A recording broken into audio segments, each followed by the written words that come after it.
बर्तमान देखो सुभद्रा योजना को नहीं गोटे बहुत बड़ अपडेट रही जहाँकि माननीय उपमुख्यमंत्री प्रभाती परिड़ा सूचना देते तेज आप समस्ते जानी माननीय मुख्यमंत्री मोहन चरण माझी किछि दिन तले कहते सुभद्रा योजना जहाँकि सेप्टेम्बर 17 तारिख में मोदी जो जन्मदिन रही से जन्मदिन में शुभारंभ यार भितर जहाँकि नुआ बजेट सुभद्रा योजना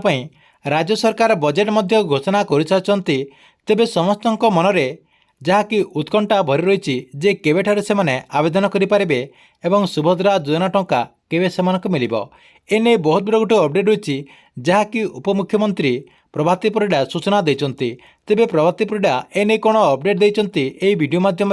आप मैंने पूरा डिटेल जानीपारे से भिडटी को शेष पर्यंत देखूँ ता पूर्व वीडियो को गोटे लाइक कर दिंतु और जो मैंने चैनल को नुआ आसवे चैनल को सब्सक्राइब करके पाखर थिबा बेल आइकन को क्लिक करके ऑल नोटिफिकेशन ऑन कर दिंतु।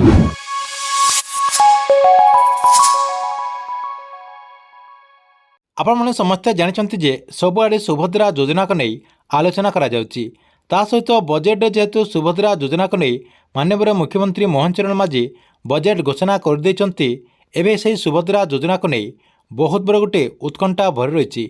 केबेठारु ए योजना आरंभ करा और केबेठारु महिला माने ए योजना अधीन टंका पाई पारिबे एसबू उपमुख्यमंत्री प्रभाती परिड़ा सूचना अनुसार सेप्टेम्बर 17 तारिख में प्रधानमंत्री जन्मदिन में यह योजना को शुभारंभ करा जहाँकि माननीय प्रधानमंत्री नरेंद्र मोदी जो रही जन्मदिन में यह योजना को शुभारंभ करा आपण मैंने समस्ते जानते जे सरकार एवं जो निर्वाचन प्रतिश्रुति पूरण कर जोर लगी रही जहाँकि आपंकर मैनिफेस्टो रही सहित निर्वाचन टाइम रे जहाँ भी से प्रतिश्रुति देते से सबू प्रतिश्रुति जहाँकि जोरदार रे लागू कर लगी महिला और शिशु विकास विभाग को निज हाथ रखी उपमुख्यमंत्री प्रभाती परिड़ा कहते सेप्टेम्बर 17 तारिख में राज्य में शुभारंभ कर सुभद्रा योजना को यह सहित राज्य बजेट रे जहाँकि सुभद्रा योजना 10,000 कोटी टंकार व्यय बराद कलापर प्रक्रिया पूरा कहते उपमुख्यमंत्री हिताधिकारी केमिति सुभद्रा योजनार लाभ पाइपारे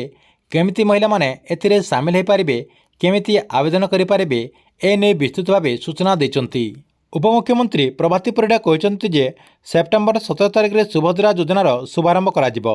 तेबे अगस्ट 15 तारिख सुधा समस्त प्रस्तुति सरीज बोली सूचना देते से कहते जे एने सरकार तरफ कौन विज्ञप्ति प्रकाश करा जाए नहीं कौन फॉर्म बाहरी ना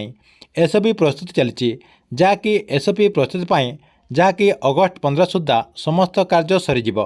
बुद्धिजीवी मतामत पर एसपी प्रस्तुति करा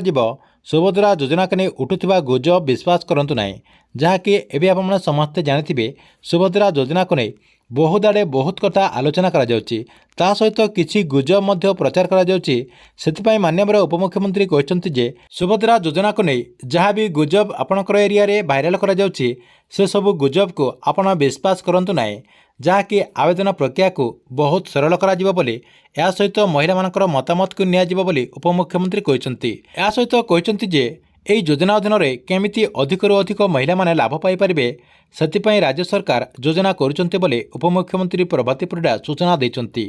ठीक अछि एथिला आपमनक पई सुभद्रा योजना को नै गुटे बहुत बड़ अपडेट आपमनक वीडियो केमति लागिला कमेंट बॉक्स रे निश्चय गोटे कमेंट करंतु एवं आगको सुभद्रा योजना अधीन जहाँ भी अपडेट आसिबो सबु अपडेट आपन जानिबाक चाहूले एही चैनल टी को आपन रेगुलर देखुतांतु।